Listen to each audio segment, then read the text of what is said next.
as a 28-year-old man, for 19 years of my life, I hated my body. I hated the situation that I was in.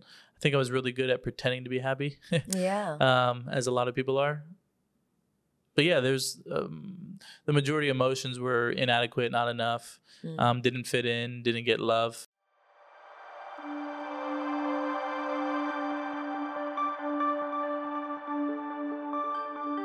This ability you can have is a bad mindset.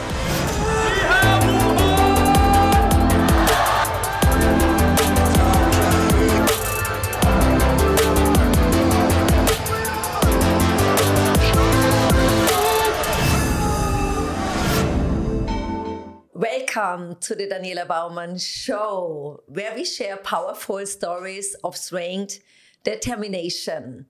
Today's guest is truly inspiring. Nick Santonastasso was born with a rare condition called Hanhart Syndrome, but it never stopped him.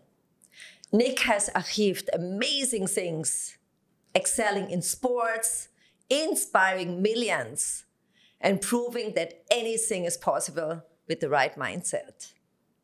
Get ready for an incredible story and show. And before we start, don't forget to like this video, subscribe, and turn on notifications so you never miss a powerful episode on YouTube. Let's dive in. Yeah. Yeah, let's go. Excited. I'm so excited. Thank you so much for having me. Thank you for coming. I really appreciate your time. And yeah, we meet each other at the Gladiator Summit. Yes. And yes. I saw you on stage and I was saying, oh my God, you were so inspiring. I feel so touched, when I saw you and what you have done. I look also on social media, what you have done until today for the world. I was really like, oh my God, the world can be so thankful to have you. Wow, thank you so much. Yeah. It's great to be in an environment that values you. I think that was one of my biggest breakthroughs or aha moments moving to Dubai, was that you could be valuable, but in the wrong environment that doesn't value you. Yeah. And maybe then you start questioning your own value. But the moment that you pair your value up with an environment that values you, magic starts to happen. So I feel like I'm very valued here. It's been great. And Thank you. saw, I feel your heart. You speak from the heart. There are a lot of speakers. They speak, they learn something and they share it with the public. But every word, what you say on stage, you speak from the heart. You touch hearts. And I think this is the most important thing. Otherwise, they don't stay with the people, And I was feeling this. I was feeling so strong, the connection from you on stage to the people. And everyone was saying, oh my God, everyone was saying, that's incredible what you're doing. Yeah, thank you. I think it's been a journey, especially as a man, to go from my head to my heart. Yeah. I think that's the most difficult journey, especially as men, is to go from the brain to the heart and to operate from that place. And I appreciate the words, because it's taken me 8 years to become this version of myself. I think that's a big thing that everybody needs to understand, is when you see someone incredible at what they do, they didn't just arrive there. It's been a lot of no's, it's been a lot of failure, it's been a lot of rejection. But yeah, just my intention on stage is for my inner child to connect with your inner child, for me to be playful, for me to be serious, for me to be fun, all the different things. But most importantly, just be authentic and vulnerable, because it gives you permission to be authentic and vulnerable. And I think if more teachers and experts spoke from their heart, they'd realize that they can make a deeper impact on people. Yes. Yeah, I feel the same. How you like Dubai, by the way? Dubai is great. I think it's the greatest city. And there's a few reasons. People have asked me all the time, sell me on Dubai. Like, what do you like about it? And I'm like, well, first, the leadership. They run Dubai and they run UAE as a business, and it's very entrepreneurial, and they want to see people grow and win. And as long as you're a good person and you do good, you can have a great life. And so I think that's really beautiful. I think the other thing that's really, really impactful is it's rich in culture, all different types of cultures. So not just, the Arabic culture, but there's people from all over the world that live here. And a lot of them, the way that they do business is they want to learn your heart and your soul before they do business, you know? And I think that's really beautiful coming from a place like America. It's, you sit down and it's straight to business, but here in Dubai, it's like, let's eat together and let's chat and let's talk about our family. And then if we like each other, maybe we'll do something. Wow. And I think the last two reasons why I love Dubai is the first reason is everybody who comes here wants to create something. Yes, you are They so want to right. build something. They have a vision and they want to collaborate. You know, Incredible. they want to This is collaborate. incredible. Yeah, Yeah. there's no this scarcity mindset. There's not this competitiveness. It's like, hey, if we have the same missions and the same values, so be it. Let's open up some doors. And last but not least, there's always someone richer than you in Dubai. Yes. And so money is not really a flex. It's not a tool that you can use as a flex, which I love. So that means that relationships are built off of what's your mission and what's your value. Who cares how much money you have? If we align, then we can have a great relationship. And so, I mean, safety, the list goes on and on, but I love to hear it. This is what you say is so true. It's so true. You know, what I love is the different nationalities. You know, we had an event on 8th of March for the Women's Day. We had around, I think, like 40 different nationalities. And this was incredible. And everyone was so open. I had the experience in Switzerland, you know, when you need a contact or somewhere, everyone was looking for themselves. They don't give you a contact. Maybe you can make a business out of this. This was the small mindset. And when I came here, everyone is doing collaboration. And this is what I love, you know. And what you say is so important, the mindset. The mindset here in Dubai from the people, they love to grow. You know what I mean? They love to grow. They don't stop. And this is what I love. You get this energy. When I was in Miami, I love America. I love Miami. But I feel so lazy there, you know. We have an apartment there. And we was also thinking to live maybe in Miami, South Beach. But I feel like there is no energy. There is no grow. People are coming to Miami for party, but not for growing. And that's why I love Dubai so much. Of course.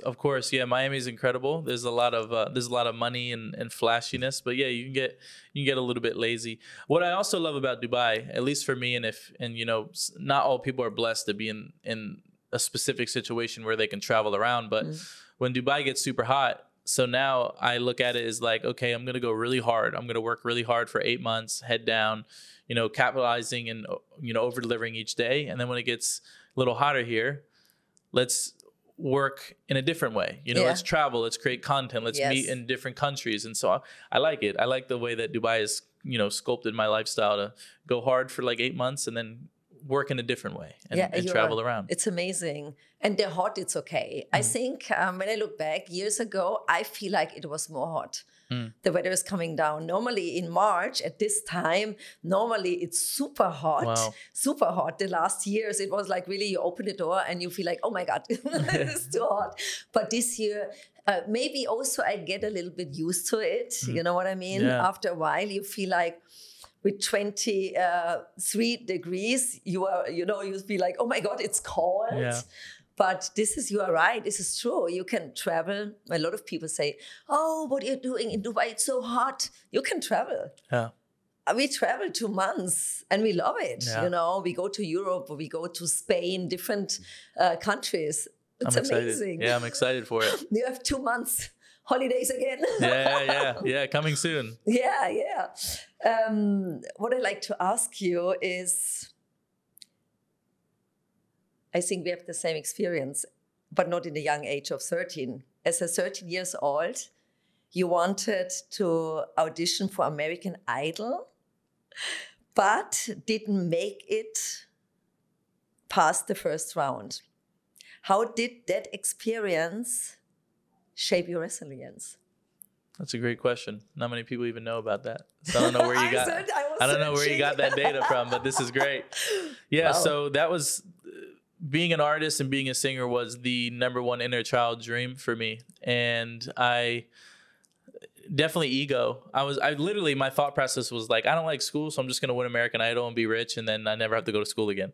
I was extremely delusionally confident with that for some reason. Yeah, and I didn't make it past the first round. And to be honest, that actually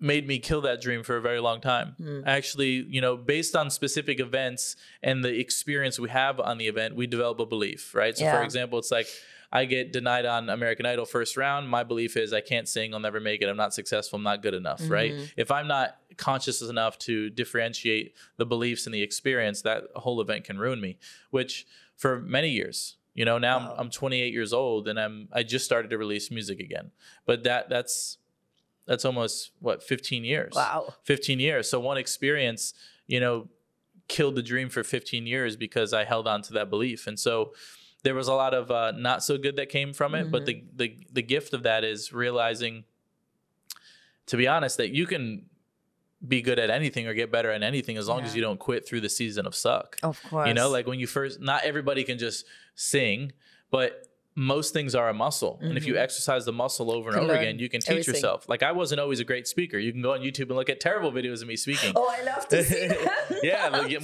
when I was younger, like little Nick, you know, talking to the camera, but I was willing to persist long enough. So in a few ways, there's a lot of lesson and insight of like, hey, don't let one experience dictate your whole entire life, which a lot of people do.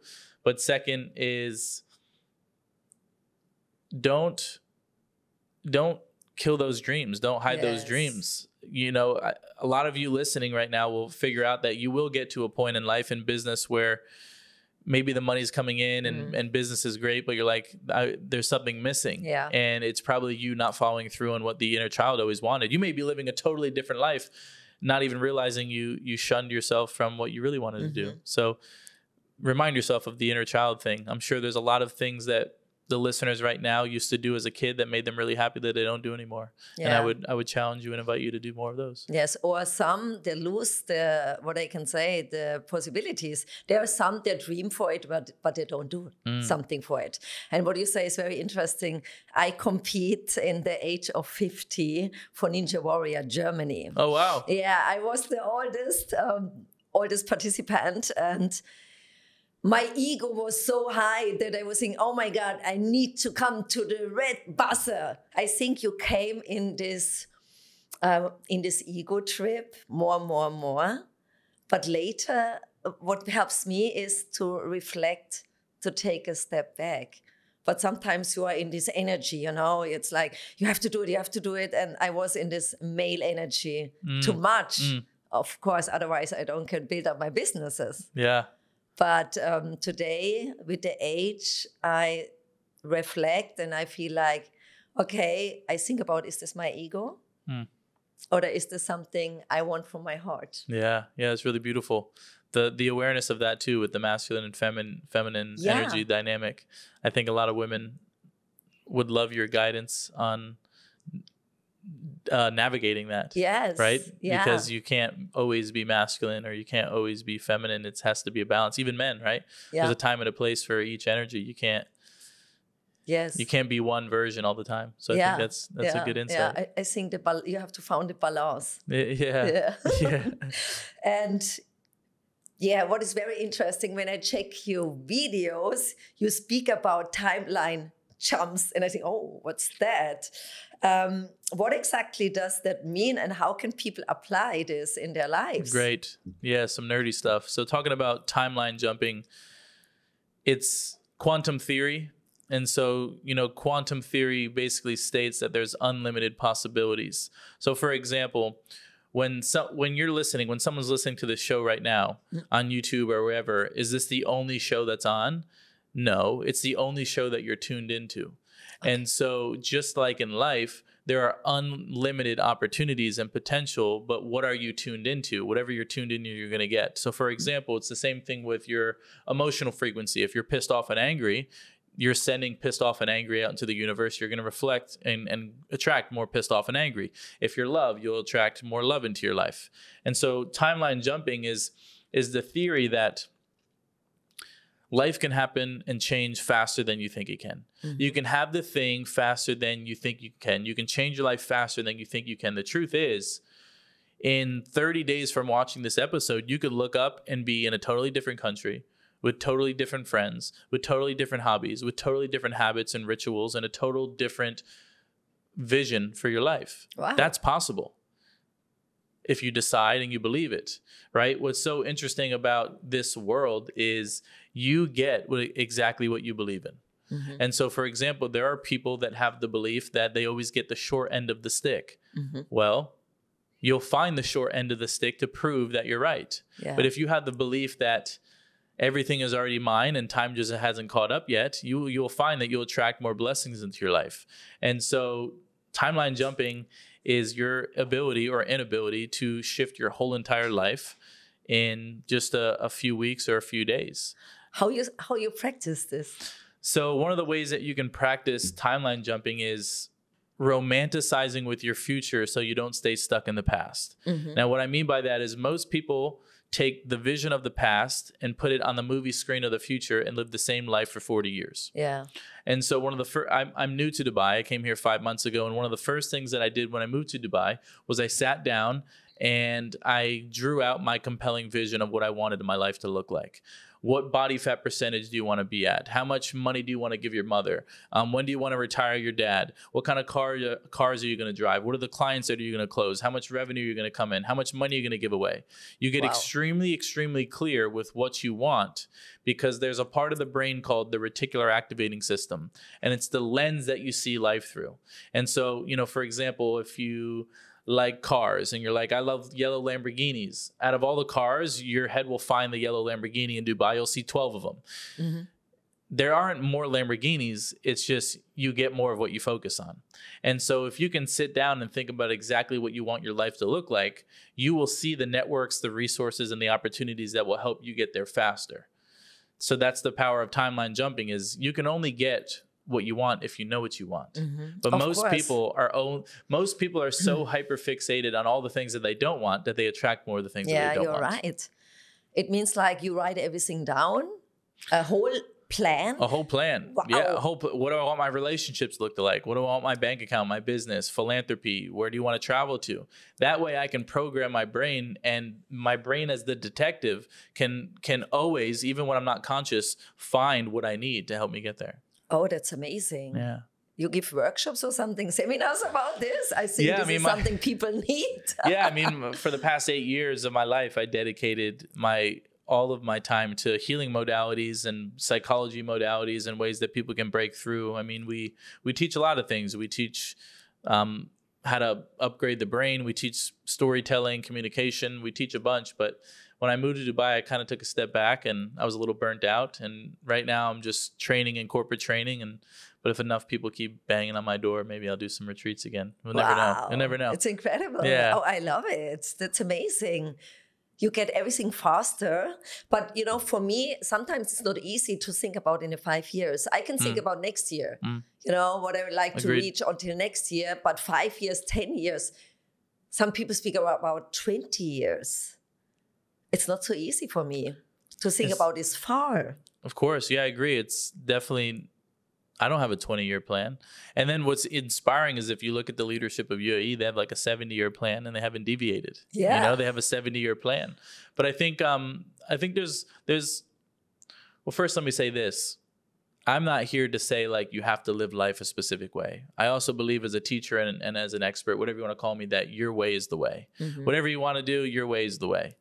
But I also think there's a balance in setting goals, but also surrendering to the way that it manifests. Mm-hmm. And so, for example, I think as entrepreneurs and action takers like ourselves, we also have this, that we want to control things. Yeah. We want to control the outcome. We want to make sure it's perfect. But if you think about it, when you try to control and muscle the universe or God, whatever you believe in, there's resistance. Mm-hmm. But when you set intention and you just work hard and kind of surrender to the way that it manifests, you can welcome more magic into your life. Yeah. So for example, if we came to Earth and we knew exactly what our life was going to look like, we'd be bored. Yeah. It would be so certainty driven. If you went to the casino and you knew you're going to win every hand, it would be cool at first, but eventually it would get predictable and boring. And so we have to remember that we got to flow and dance with the universe in the sense that have intention, but surrender to the way that it manifests, and magical things will happen. Yeah. That's what I want for people is I want more magic. I want more moments where you're like, how did that happen? Yeah. But also I think we need to fall down. When I look back, this was my biggest growth. When I fall down, I grow so much. And oh my God, without falling down, what you say, the life is boring and you don't change something. You don't change the way. I changed when the pandemic was crashing and closing 15 of our studios. I feel like, oh my God, they put the floor away from me. And today I'm so thankful. I say, oh my God, without this, I don't will be in Dubai. I don't will have this network. I don't can support so many women. I'd be so thankful. And I tell this, I share this also to the people. Be thankful for everything when you fall down. It's a sign. What you say also, it's a sign from the universe. They will say you, go another direction. Don't stay here. That's why people stay always like in the comfort. They don't go out from the comfort zone, and then it doesn't change. Yeah, it's boring. Of course, it's a boring life. I agree, and I also understand too that people only know what they know. And for a long time, I didn't realize how judgmental I was for people who maybe weren't growing as fast as I were or weren't as motivated and productive in their life. And then I bring my compassion side of things and realize people only know what they know, or maybe for those that are listening, you didn't have evidence that it was possible. Maybe no one in your family has ever done it. And I would invite you to adopt the identity that maybe you're the one. Yeah. You're the one that does it, right? You're the one that breaks the chains, that breaks the cycles. You're the one that when everyone goes right, you go left. And Jim Rohn, do you know Jim Rohn? Of course. Yeah. One of the greats. Amazing. Jim Rohn, I'm pretty sure it's Jim Rohn. He would always say it's all risky. It's all risky. Yes. Staying in the corner is risky, or, trying out that business is risky, and then he says, life's so risky. None of us are going to make it out alive. Right. And so like everything's a risk. Yeah. Try it out. Try it on. Yeah. We always compromise. Yeah. And, but the awareness and the gap is the growth. Yes. Right. So be blessed for the gap. But I agree. I think we're hyper fixated on growth and money and wealth that maybe we put other things on the back burner. Even me, I'm definitely guilty of putting business way before relationships, intimate relationships, leaving relationships because I was so invested in business. It was just the season that I'm at. But yeah, the good awareness is to see where you're weak at and then work on those things. Yes. But it's a very competitive world. Yeah. Everybody's trying to make money. You know? And I live without iPhone. We don't have iPhone, nothing. Yeah. At my time, it was so easy. Yeah. You have the voice box at home. And when you came home in the evening, you put it on and you hear it. But today you have to be available every all second. It's like this. Yeah. I'm happy that I born in 1966. I'm so happy. Yeah. You got to experience the world before it. Yeah. It was so beautiful. It was so authentic. It was so natural. It was no fake. It was no filters. We'll never be there again. Yes. I'll never experience that. Later on the robots are coming. Then in 20 years the robots are coming. Yeah, this is another time for us. Yeah. But I think the most important is that we are never too old to learn new things. And I think this is very important with AI and all these things. I think for my parents, it was very hard to learn iPhone. Yeah. But we have to jump on the train in every age. I think this is very important. Of course. I heard a very interesting perspective on AI that, how we were talking about awareness and being tuned into things. They were like, AI wasn't just released. You as humans in a consciousness, we just are finally able to tune into the tool that was already there. Wow. So what if like AI, we didn't create AI. AI was always there. We just didn't have the consciousness to tune into it. Okay, very interesting. Pretty cool, right? Yeah, very cool. What has been your biggest challenge in terms of course, mental health, and what strategies have you used to work through it? I think my biggest challenges for mental health were probably as a young boy not feeling maybe adequate, not feeling enough, not feeling love was a big thing, not feeling like I was going to receive love from women or have regular relationships. And I think my biggest tool that could be other people's biggest tool is to move your body, like working out. if you have the ability to run, the guy with no legs and one arm is telling you to go run, right? Go run, because I would love to run. If I had legs, I'd be running. Wow. So run, work out, and in whatever way that is aligned with you, nurture your temple, right? The moment you start treating your body as if it's a sacred thing that you only get one of, I mean, let me remind you that you only get one of these, right? For all we know. And so I think the moment that you start nurturing your body, for some it's Pilates, for some it's yoga, for some it's yoga, for others it's meditation, for some it's bodybuilding. But like, if you can have a physical outlet, your mental health will drastically improve. And anytime that you're feeling down, go for a run or go work out, and your mood will always be better. It's science. Yeah. And so that's what I would say is the biggest tool for me is working out. And I would say the other biggest tool is you got to be very conscious of what you're feeding your mind and who you're spending your time with. Yeah. It's like 3 major things that you can control. So that would be the biggest thing that changed my life. The moment that I started working out, my self-worth improved. The moment that my self-worth improved, my external world started to change. Wow. I mean, your success is directly correlated to how much you think you're worth. If you think you're worth $20 an hour, that's life. If you think you're worth $10,000 an hour, that's life. If you think you're worth $1 million, that's your life. You get exactly what you believe. And so that's what I would say is nurturing your temple and changing your physique is one of the fastest forms of actual manifestation.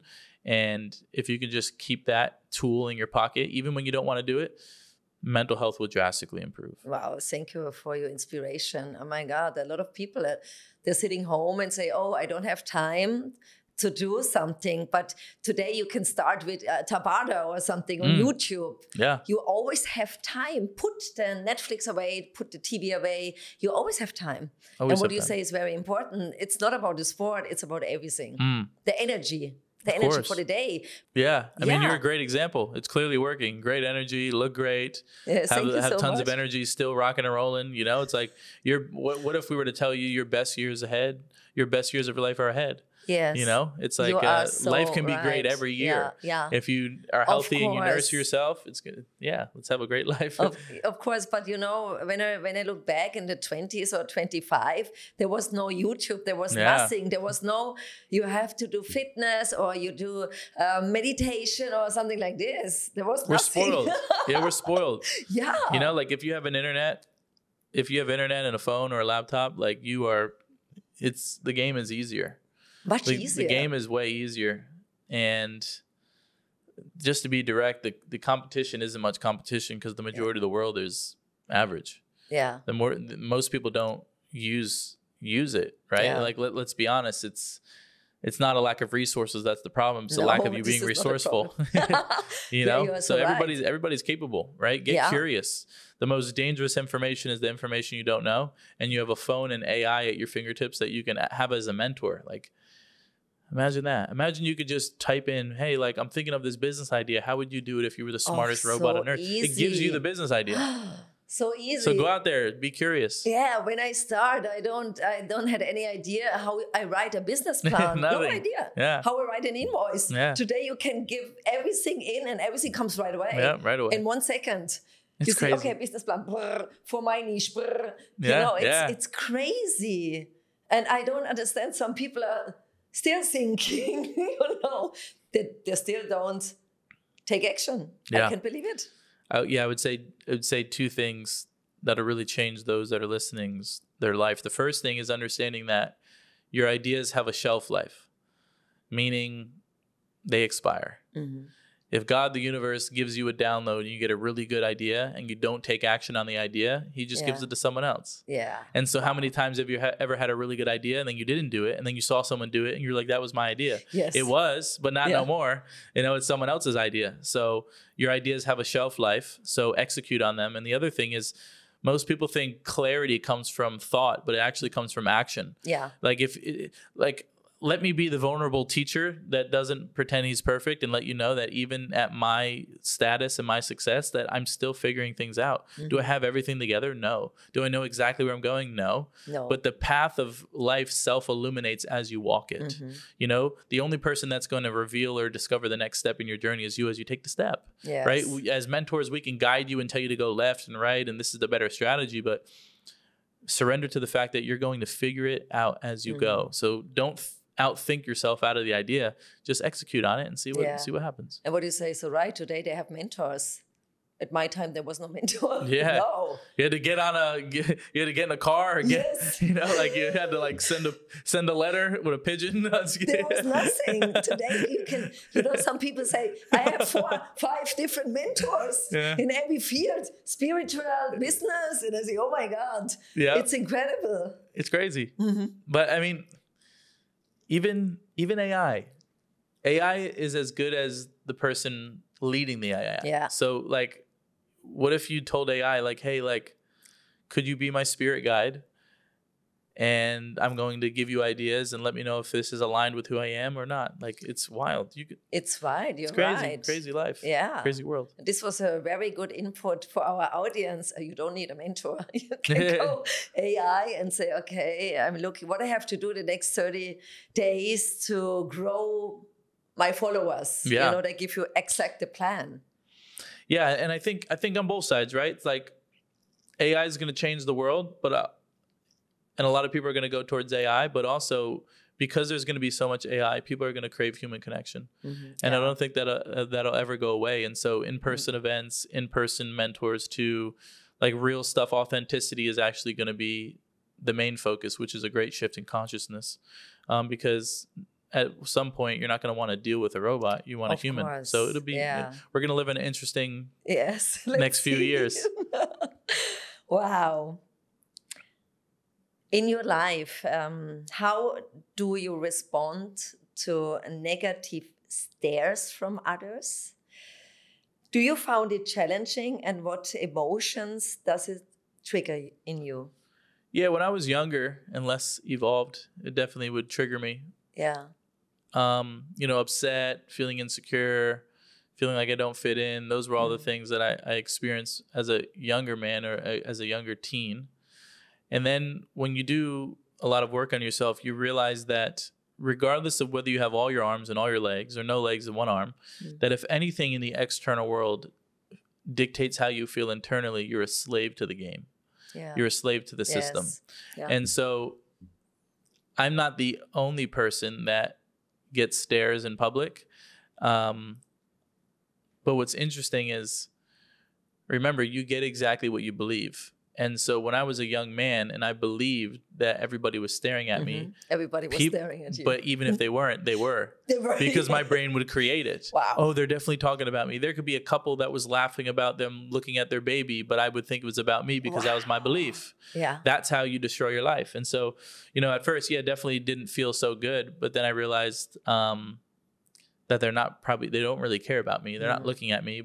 And then also, though, you have to reframe it. And my reframe would be like, well, if you saw a unicorn, would you stare at the unicorn too? 100%. And so I'm just a unicorn. And of course, people are going to stare. They've never seen anything like it. So so be it. No problem. So, but it comes with the level of growth and consciousness, right? Of being like, hey, it's all good. I would stare too. Yeah. Yeah. I think, you get used to it. You get more, it's not about you. Yeah. You understand also the people. Sometimes I think you have to think in their situation. Sure. And this makes a lot of things easier to understand. Agreed. Yeah. Yeah. They've never seen anything like it. So let them stare. Reflecting on your journey, when did you first feel empowered to take control of your life? When we look back, when you was born, the doctors, they give you only 30% to live. Yeah. Yeah. Yeah, I would say I felt extremely empowered to take my life to the next level when someone saw a gift in me that I didn't see myself. I think I was, my big moment was when I was in a mastermind with about 8 people and I shared my story. And there was a man to my left I've never met in my life. And he said, you're going to be on stage with Tony Robbins one day. And I had no idea who Tony was. I had no idea about personal development, nothing. And that was Ratmir, my chosen brother and business partner. We're still in business here today. But he had seen a gift and he had seen a vision that I didn't see. And him believing in me created my own belief in myself. And that's been a freight train of belief ever since. And so that was the moment where I decided like we could really do something amazing here. And so that's why I think it's important, the people that you surround yourself with, that they push you and believe in you even when you don't believe in yourself. And my intention would be that everybody listening finds a brotherhood and finds a sisterhood that can love on them, call them out on their BS, and push them to the next level. Because if it was just me, I wouldn't be this far. Wow. Yeah. That's incredible. You know, when someone sees something, what was the moment when he was sharing this to you? What do you think about? Oh, yeah. I thought it was crazy. No, this is very far away. Tony Robbins on stage. Yeah, I thought it was crazy. Yeah, I definitely thought it was crazy. At that time, I was just bodybuilding. I knew nothing about speaking or personal development. And I quit my job and I moved into his house on the couch for the first 2 years of building the business. And this is where being delusionally optimistic comes into play. Because we believed in the vision when no one wanted me on stage, when no one wanted me on podcasts, when no meetings were on the calendar. We still believed in the vision. We were delusional. And I think the line between crazy and genius is very fine. You're crazy until you do it, and then when you do it, they call you a genius. And so I was crazy for a long time. Now I'm a genius. Wow, incredible. Wow, I love it. I saw a nice story on your, I think it was on Instagram, you share it. There was a little boy, incredible boy. And could you share the story? Of course. With this little boy? Yeah. We have moments within our journey that are really dark, and we have moments that are really positive. And there was a moment where I logged on to Instagram and everybody was tagging me in a video, and I clicked on the video, and when I opened the video, it was a little boy with no legs and no arms, and his parents were filming his first steps or shuffles, and he was doing it, and as he was doing it, he said, "I'm walking like Nick does." And everybody was tagging me in this video, and it was a incredible moment in my journey as a man and as a influencer, whatever you like to call me, where the impact was way deeper than I ever imagined, and it was reaching people that I never thought it would reach, and that I need to continue to become the greatest version of Nick. So people like him, the little boys and girls with no legs and no arms, have evidence that success is possible. And now we're going full circle. My team and I have created and are creating a foundation called IFG, Influence for Good, where we're going to be the arms and legs for kids who don't have arms and legs. And we'll raise money and go on missions where we give them wheelchairs and walkers and cars and accessible equipment if they can't afford it. And so we'll play Santa Claus and fly around the world and help children with limb differences. Wow, that's incredible. You do events or organize events to bring them together, or how it looks like? For example, not many people know this, but in 2026, I just committed to climbing Mount Kilimanjaro in honor of the kids. And so it'll probably take me 7 to 8 days to climb the mountain, and I'll do it in honor of the foundation. So I'm sure we'll raise money and have donors and spots for people to climb with me, and we'll take those proceeds and we'll find people to help, and we'll go do it. You are incredible. Unlimited. There's no limit in your life. Wow. But I think there was also situations in your life, how you feel sometimes. Did you have sometimes this feeling, why I'm? Of course. Yeah. I mean, as a 28-year-old man, for 19 years of my life, I hated my body. I hated the situation that I was in. I think I was really good at pretending to be happy. As a lot of people are. But yeah, there's the majority of emotions were inadequate, not enough, didn't fit in, didn't get love.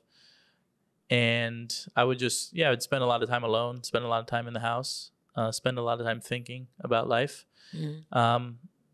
But to the depths of your pain is the height of your success. And because of those super dark moments, that was the leverage I needed to become a savage in the sense of like a very grounded, heart-centered savage, but in the sense that, like, as a competitor, like I would go as hard as I could. As an entrepreneur, I go as hard as I could. As a speaker, I would speak more than anyone else. I mean, this inferiority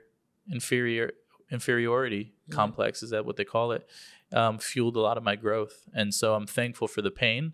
And I think creating something from pain is great. I don't think it's sustainable for many years. I think there has to be a moment where you stop creating from pain and you start creating from purpose. But I'm just now shifting from pain to purpose. I think the nerdy term is called sublimation. Some people know it as alchemy, or being an alchemist. Is how do you transmute that pissed off and angry into purpose? Yeah. How do you transmute the insecurity into feeling enough, right? And all of the emotions are tools and opportunities to transmute it. So for those that still have a chip on your shoulder, create a way, but do it in a way that is heart-centered and grounded, and you don't gotta kill anyone or step over anyone as you build. But people learn as they go. We're on our own timeline. You and I are in different timelines, and we learn different pieces of wisdom as we go. And some of us are that little girl or little boy that needs to touch this hot stove 5 times to learn the lesson versus once. So we're all on our own journey. Yeah, what I saw also, what you share on stage, is it was so beautiful. What your father was telling you, he was telling you, I'm your arms, I'm your legs, and this was so. God, I was looking the video. Oh my God, this was so beautiful. But I think sometimes it's also hard for the parents.